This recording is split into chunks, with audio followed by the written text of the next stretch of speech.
ሳክሶፎን ያስዋስ ከኔ ስም ጋር ተያይዞ እንዲህ አይነቱን ነውርም በመስማታችሁ አዝናለሁ ብለ ይቅርታ የምጠይቀው ነገር አለ? ይቅርታ እኮ የምጠይቀው እኮ ስታጠፋ ነው። ሳታጠፋ እንዴት ይቅርታ ትጠይቃለህ? ይቅርታ የሚያስጠይቅ ነገር የለም። ወደ ሰሞናዊ ጉዳይ ልመጣ ነው። እዚህ ጋር ደግሞ የቤት እመቤት ነኝ ስትል ሰማሁ። ወንድጅ አውሰን ነው የሚባለው። ቋንቋ ግድፈት ነው? አይ ኖርማል ቋንቋ ነው፣ የጋራ መግባቢያ ቋንቋ ነው። የጋራ አይደለም።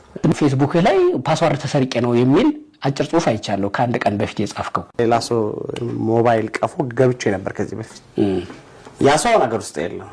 ፓስዋርድ መቀየር የሚባል ነገር አለ። እኔ ጋር ስለሆነ አንዱ ጊዜ ሊስታው ቢቀይረው እሱ ነው ፓስዋርዱ ቀይሮ መጠቀም ይችላል። በኢሜል በስልክ መጀመሪያው በኢሜል ስለዚህ በኢሜሉ አንተ ጋር ከሆነ እንዴት ሊቀይረው ይችላል? ኮንፈርሜሽን የሚላከው ወደ ኢሜልህ ነው። አዎ ልክ ነህ።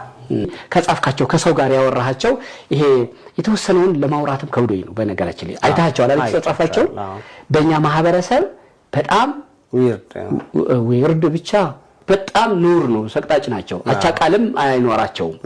እነሱ የጽሁፉን አይቻቸዋለሁ ግን አልደግመውም እኔ። እነሱ ሁሉ ባንተ የተጻጻፉ ናቸው። ልክ ነህ።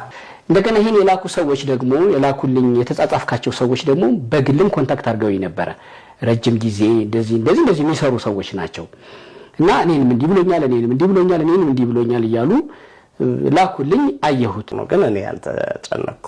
አራ ተመስገን። በጣም የሚገርም ነገር ነው።